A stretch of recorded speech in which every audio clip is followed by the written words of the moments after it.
सुप्रभातम सुप्रभातम सुप्रभातम। आज की ताज़ा खबर में आप सभी का बहुत बहुत बहुत स्वागत है। वर्ल्ड इकोनॉमी के साथ ही इस एपिसोड की शुरुआत आज हम यहाँ पे करने वाले हैं। वर्ल्ड इकोनॉमी में यूएस के रिटेल इन्फ्लेशन यानी कि सीपीआई इन्फ्लेशन के बारे में बात करेंगे and that particular number is at 3% for the month of January. Market के एक्सपेक्टेशंस थे कि यह नंबर 2.9% रहेगा, बट उसके कंपैरिजन में यह नंबर ऊपर रहा। सो लास्ट 18 मंथ्स में ये हाईएस्ट लेवल है इन्फ्लेशन की। मतलब इन बिटवीन हमने काफी लोअर लेवल पे इन्फ्लेशंस देखे थे, ऑलमोस्ट 2.4 2.5% तक इन्फ्लेशंस गए थे यूएस के retail inflation, but now it has again inched up. और इसी का नतीजा ये है कि यूएस की जो 10 ईयर जिसे यील्ड है, सो दैट 10 ईयर जिसे yield has increased by almost 12 basis point. So currently the yield is at around 4.63 4.64%. So यानी यहाँ पे जो एग्रेसिव रेट कट्स की एक्सपेक्टेशंस लेके हम चल रहे थे वो तो दूर की बात है। अब ये भी डिस्कशंस फिर से एक बार शुरू हो चुके हैं कि क्या इन्फ्लेशन फिर से एक बार इंचअप होगा क्या। बिकॉज जिस तरीके से टैरिफ वॉर चल रहा है, so because of tariff war अगर प्राइसेस फिर से एक बार बढ़ जाते हैं तो उसका नतीजा इन्फ्लेशन के नंबर के ऊपर जाने पे हो सकता है। और उसको कंट्रोल करने के लिए शायद रेट कट तो दूर की बात है, रेट हाइक ना करनी पड़े फेडरल रिजर्व को, यहां तक के डिस्कशंस चल रहे हैं। सो उसी का नतीजा ये है कि इनिशियल जब सीपीआई के नंबर्स भी आए तो मार्केट ने भी, स्पेसिफिकली डाउ जोन्स ने निगेटिव रिएक्शन यहां पे दिया था। और जो मिस्टर जेरोमी पॉवेल है तो उन्होंने ये भी बोला है कि अभी तक वो समय आया नहीं है कि रेट कट्स हम एग्रेसिवली कर सकते हैं, बिकॉज ये CPI inflation is not very, we are not comfortable with. their target is 2%, currently it is at 3%, so definitely they would like to wait for some more time। अगर month on month inflation के numbers हम देखते हैं तो वहां पे तो number बहुत ज्यादा आया है, 0.5% का मंथ ऑन मंथ का इन्फ्लेशन का नंबर आया है, which is very high. Market का एक्सपेक्टेशन था कि ये month on month inflation number जो है वो 0.3% का रहेगा एब्सोल्यूट टर्म्स पे, which is on higher side. Core CPI की अगर हम बात करते हैं विच एक्सक्लूड्स फूड एंड एनर्जी, सो वो नंबर 0.4% से मंथ ऑन मंथ बढ़ा है और ईयर ऑन ईयर ये 3.3% से बढ़ा है। सो ये दोनों नंबर्स एक्सपेक्टेशन से ऊपर रहे हैं। उसी का नतीजा ये है कि यील्ड यहां से थोड़ी सी और ज्यादा ऊपर हुई है। मिस्टर पॉवेल की जो टेस्टिमनी होगी उसमें भी क्या उनके रिएक्शंस रहते ये भी देखने जैसा रहेगा। Mister Donald Trump is urging, before ये सीपीआई नंबर्स आने से पहले डोनाल्ड ट्रंप ने बोला था कि भाई अब टाइम आ चुका है कि रेट कट, फेडरल रिजर्व ने रेट कट करने चाहिए। फेडरल रिजर्व एक इंडिपेंडेंट बॉडी है तो उसमें गवर्नमेंट का इंटरवेंशन ज्यादा चलता नहीं है। सो वो एक चीज है। हाँ, गवर्नमेंट एग्जीक्यूटिव ऑर्डर पास करके, mister president executive order pass करके शायद गवर्नर चेंज कर सकते हैं, but I think that can attract a lot of criticism. So I think that will not happen. So दोनों एक मतलब एक पेज पे आके अगर रेट कट होता है, so that's what market is also looking out for. Next news जो है वो है ऑयल की। सो ऑयल प्राइसेस यहाँ पे गिरे हैं अराउंड 75 डॉलर पर बैरल पे ब्रेंट क्रूड के प्राइसेस जा चुके हैं। What is the reason behind that? Rising US crude stocks, ये एक सबसे बड़ा रीजन यहाँ पे नजर आ रहा है। और जो hawkish stance federal reserve comments की तरफ से तो दिखाई दिया जा रहा है, तो वो भी एक रीजन है कि यहाँ पे ऑयल प्राइसेस नीचे जाने का, मतलब things are not that good. So I think US की जो क्रूड ऑयल स्टॉक पाइल्स है, वो मतलब अभी तक कंफर्म नहीं हुआ है, नंबर्स यूएस ने अभी तक वो सामने नहीं दिए हैं, but crude oil stock piles in the US increased by 9.4 million barrels in the week ending February 7। ऐसा एपीआई का डेटा तो सामने आया था, बट आई थिंक फाइनल जो कंफर्मेशन है कि प्रोडक्शन हाइक, मतलब कितना प्रोडक्शन और बढ़ेगा, कितने स्टॉक पाइल्स हो गए, वो गवर्नमेंट की तरफ से अभी तक डेटा क्लियरली सामने नहीं आया है। बट प्रेडिक्शंस, आई थिंक ये एनालिसिस जो होता है वो पहले ही हो जाता है। सो उसमें वही प्रेडिक्शंस है कि शायद स्टॉक पाइल्स काफ़ी अच्छे हैं। तो ऑब्वियसली आई थिंक उसका नतीजा, अगर सप्लाई साइड ज़्यादा हो जाती है तो ऑटोमेटिकली प्राइसेस गोज डाउन। अब इंडियन इकोनॉमी के बारे में बात करेंगे दोस्तों। सो इंडिया के भी रिटेल इन्फ्लेशन के नंबर्स आ चुके हैं। इंडिया का जो रिटेल इन्फ्लेशन है वो इस महीने जैन के मंथ में गिरा है, 4.31% तक वो नीचे जा चुका है। इन लास्ट 5 मंथ्स ये लोएस्ट लेवल रही है। स्पेसिफिकली जो दिसंबर महीने का रिटेल इन्फ्लेशन का नंबर आया था, दैट नंबर वाज 5.22%। उसके कंपैरिजन में ये नंबर काफी नीचे आया है। So that is expect good. So better than expected ये नंबर आया। मार्केट का जो एक्सपेक्टेशन था रिटेल इन्फ्लेशन का, that number was 4.6%, but actual number आया है 4.31%।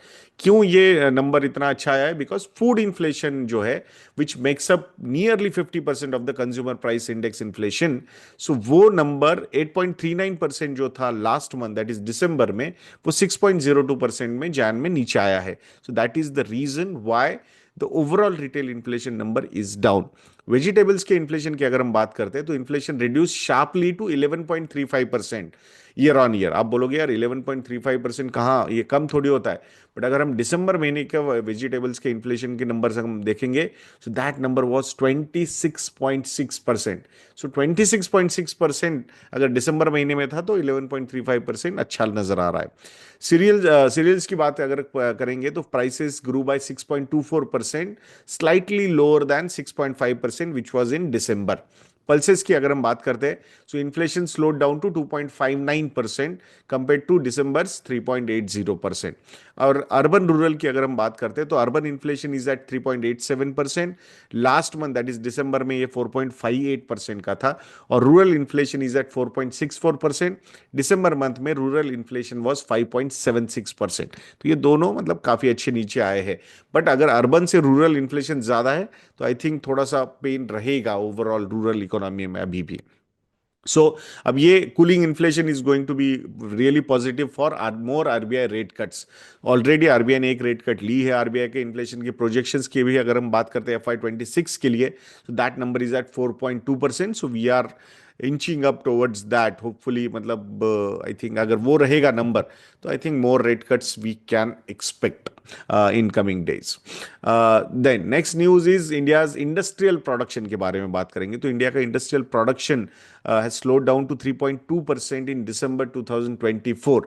नवंबर में ये नंबर था 5.2%। सो डेफिनेटली आई थिंक ये मतलब वो खराब है ये नंबर। मैन्युफैक्चरिंग आउटपुट हार्डली 3% से ग्रो हुआ in the month of December. Year on year अगर हम कंपैरिजन करते हैं लास्ट ईयर से, तो last year it was at 4.6%, now it is at 3%, तो which is very low. Mining production increase by 2.6%। And power output जो ये थोड़ा नंबर अच्छा है 6.2% का। So factory output in December 2023 was 4.4%। सो उसके कंपैरिजन में अगर हम देखते हैं तो ये नंबर नीचे आना 3.2%, it is indicating a slowdown. April to December 2024 ये पूरे 9 मंथ का फेज अगर हम देखते हैं तो industrial growth stood at 4%, significantly lower last year same phase में ये नंबर था 6.3% का। तो ये काफी अच्छा खासा slow down manufacturing and mining में दिखाई दे रहा है, और यही ओवरऑल ग्रोथ को इम्पैक्ट कर रहा है। Power sector is showing strong resilience which is a positive thing.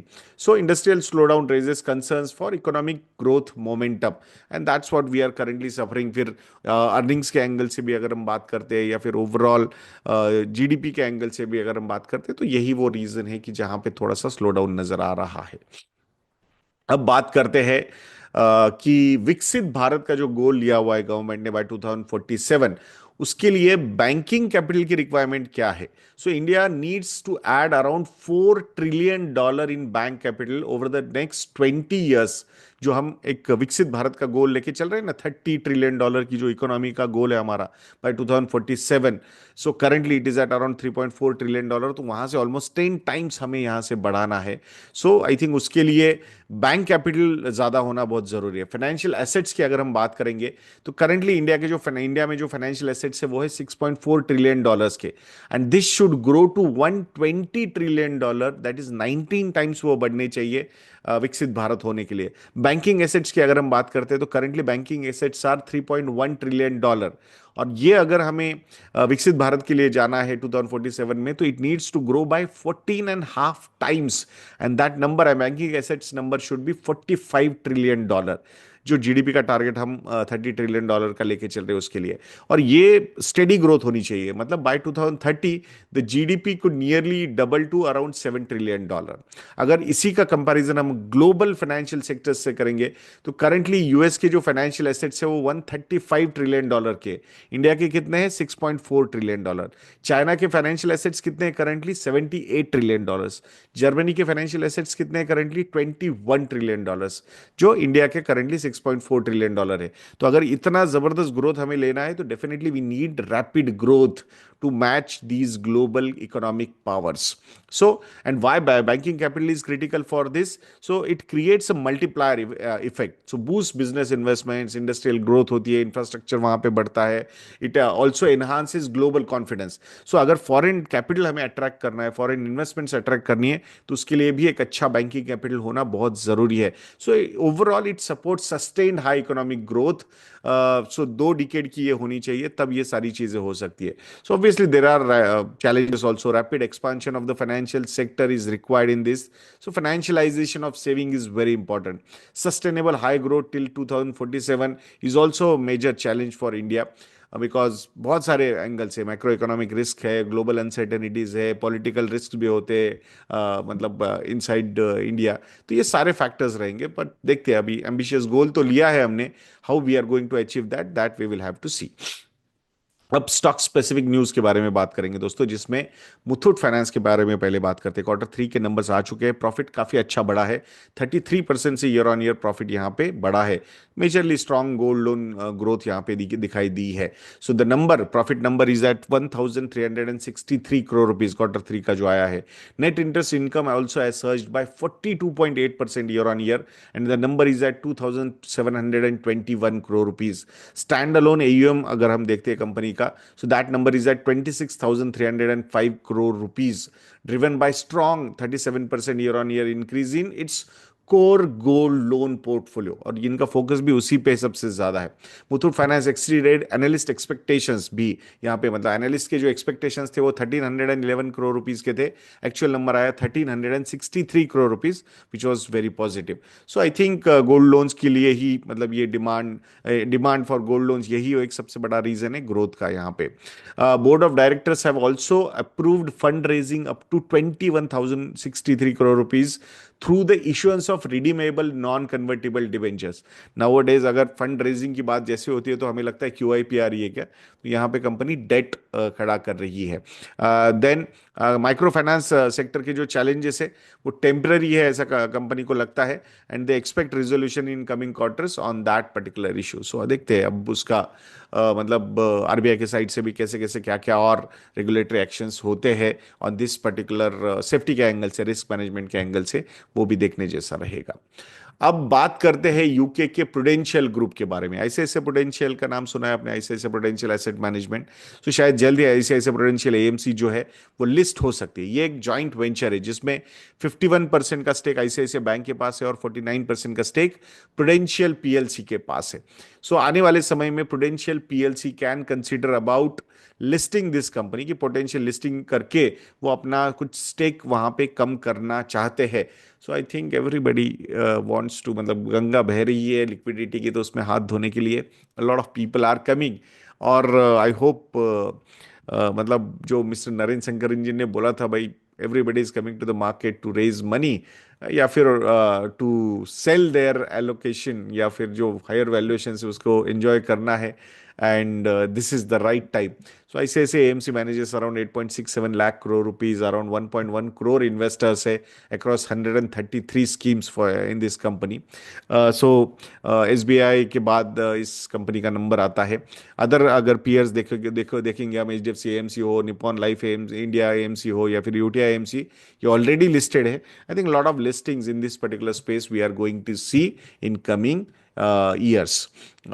Next news is regarding Kotak Mahindra Bank. Reserve Bank ने सुपरवाइजरी रेस्ट्रिक्शंस जो लगाए थे on digital account opening, credit card issuances, तो वो सारी चीजें जो वो मतलब बैन था उस पर, वो उठा दिया है after 10 months. This was among the fastest, मतलब अगर देखते हैं हम रिकवरी, हम बोलना चाहिए इसमें कि रेस्ट्रिक्शंस उठाए गए हैं. That's a positive sign for the bank. ये मेजरली क्यों इंट्रोड्यूस किए गए थे, ये बैन क्यों लाया गया था? Because concerns over certain operational aspects, particularly IT infrastructure weaknesses. तो ये एक बहुत बड़ा फैक्टर था उनको कि उसकी वजह से इन्होंने बैन लगाया था। बट आई थिंक कंपनी ने फिर इंटरनल ऑडिट्स, एक्सटर्नल ऑडिट्स करके रिपोर्ट सबमिट की थी, and RBI is happy with those things, actions जो लिए गए हैं, and that's why they have lifted that ban. And company is going to spend a good amount of money, operation 11% of operational expenditure जो है वो IT spending रहेगी अभी, almost 450 crore rupees the annual cost they are going to have. So definitely I think this, अगर ये इतना investment company की तरफ से हो रहा है तो होपफुली आई थिंक जो रिक्वायरमेंट है आरबीआई के, तो उन्होंने फुलफिल यहाँ पे किए होंगे। Next news is from Bharat forge. Quarter 3 के रिजल्ट्स आ चुके हैं, नेट प्रॉफिट, रेवेन्यू, मार्जिन सब चीजें डाउन है। सो अगर नेट प्रॉफिट का नंबर हम देखते हैं, 8.4% से ये नंबर डाउन हुआ है क्वार्टर 3 में, and the number is at 346 crore rupees. Revenue from operation is also down by 7.4%, the number is at 2095 crore rupees. EBITDA also has gone down by 8% year on year at 609 crore rupees. EBITDA margin slightly decrease हुआ है from 29.3% to 29.1%। तो वहां पे margin contraction ज्यादा नहीं हुआ है, but overall revenue ही कम है, दैट्स वाई प्रॉफिटेबिलिटी पे यहाँ पे इंपैक्ट हुआ है। बोर्ड ने एक इंटरिम डिविडेंड भी डिक्लेयर किया है, अराउंड ₹2.50 पर equity share with face value of ₹2 each. तो ये इन्वेस्टर्स को डिविडेंड मिल जाएगा। अब नेक्स्ट न्यूज है टीवीएस मोटर्स के बारे में। टीवीएस मोटर्स ने 2000 करोड़ की इन्वेस्टमेंट कमिट की है इन नेक्स्ट 5 years इन कर्नाटका। तो ये क्या मतलब पर्पस क्या है ये इस इन्वेस्टमेंट का? तो they are going to set up a global capability centre which is going to expand production and engineering in Mysuru. So focus areas are attracting top talent, fostering innovation and enhancing research capabilities. तो एक strategic plan भी उन्होंने बनाया है जिसमें वो एक test track भी एस्टेब्लिश करने वाले हैं, नई न्यू कंपनी का ऑफिस इंफ्रास्ट्रक्चर भी वहां पे सेट करने वाले हैं, expansion to support TVS Motors 2030 growth goals, उसके लिए भी ये फैसिलिटी डेवलप करने वाले हैं वो। They are going to strengthen personal and commercial mobility solutions also. So market position अगर हम करंटली देखते हैं टीवीएस मोटर्स की, तो fourth largest two wheeler company है ग्लोबली विथ 58 मिलियन यूजर्स, यानी कि 5.8 करोड़ यूजर्स है। फिर fourth largest two wheeler company globally.